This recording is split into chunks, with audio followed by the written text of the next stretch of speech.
Apakah itu bandar dan pembandaran? Bandar adalah tempat atau pusat yang ramai penduduknya dan terdapat pelbagai urusan serta perniagaan yang dijalankan.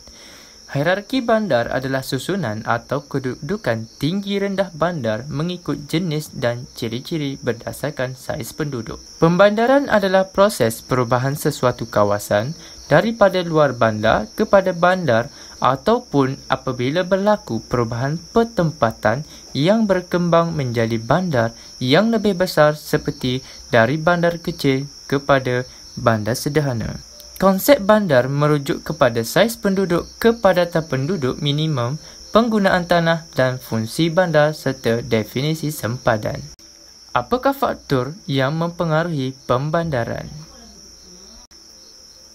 Bagi faktor sejarah, iaitu melibatkan kawasan awal yang dibangunkan oleh penjajah dengan pembinaan kemudahan jalan raya, jalan kereta api dan pembinaan pelabuhan yang berdekatan dengan bandar. Bagi faktor ekonomi pula, iaitu berkaitan penerokaan sumber alam seperti biji timah dan sumber galian seperti petroleum.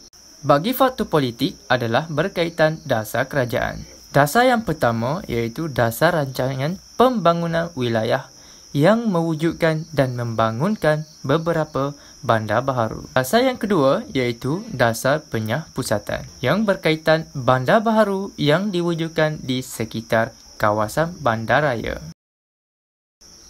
Apakah fungsi bandar? Fungsi bandar dari segi ekonomi yang pertama adalah sebagai pusat perniagaan dan perdagangan. Fungsi yang kedua adalah sebagai pusat perindustrian. Fungsi yang ketiga adalah sebagai pusat pelancongan. Fungsi bandar yang keempat adalah sebagai pusat perlombongan. Dan fungsi bandar dari segi ekonomi yang terakhir adalah sebagai pusat pelabuhan. Fungsi bandar dari segi sosial yang pertama sebagai pusat pentadbiran. Fungsi bandar yang kedua adalah sebagai pusat teknologi maklumat. Fungsi yang ketiga adalah sebagai pusat pengangkutan dan perhubungan. Fungsi yang keempat adalah sebagai pusat kebudayaan. Dan fungsi bandar dari segi sosial yang terakhir adalah sebagai pusat pendidikan.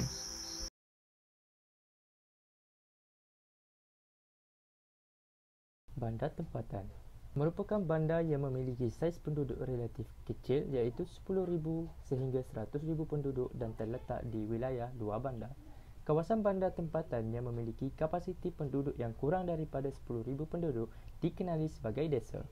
Bandar tempatan berfungsi sebagai pusat perkhidmatan perniagaan dan pentadbiran kepada kawasan yang lebih kecil. Bandar utama merupakan bandar yang memiliki jumlah penduduk melebihi 100,000 penduduk dan saiz kawasan bandar yang lebih besar berbanding bandar tempatan. Bandar utama berfungsi sebagai pusat pertumbuhan ekonomi yang signifikan dalam sesebuah negeri. Bandar negeri pula merupakan sebuah bandar yang tidak mempunyai saiz minimum, tetapi jumlah penduduk bandar negeri antara 100,000 sehingga 999,000 penduduk. Bandar negeri berperanan sebagai ibu negeri bagi setiap negeri yang tidak termasuk dalam kategori bandar global. Fungsi utama bandar negeri adalah sebagai sebuah pusat pentadbiran negeri dan sebagai pusat pertumbuhan ekonomi. Bandar wilayah merupakan sebuah bandar yang memiliki saiz penduduk melebihi 1.5 juta sehingga 3.5 juta penduduk. Ibu negeri yang mempunyai pengaruh ekonomi dan pentadbiran yang melepasi sempadan wilayah dan negeri. Bandar wilayah mempunyai pengaruh ekonomi ke kawasan wilayah antarabangsa melebihi ibu negeri yang lain dan bandar wilayah menepati beberapa kriteria bandar global. Hierarki bandar yang tertinggi adalah bandar global. Bandar global memiliki saiz penduduk yang melebihi 3.5 juta penduduk. Bandar global merupakan bandar raya yang menempatkan pelbagai aktiviti yang bertaraf global. Bandar global mempunyai peranan sebagai pusat kewangan dunia dan menjadi pusat bagi syarikat multinasional, institusi kewangan antarabangsa dan bursa saham yang mempengaruhi ekonomi dunia. Bandar global berfungsi sebagai pusat pendidikan bertaraf antarabangsa, dan sebagai pusat perkembangan inovasi teknologi.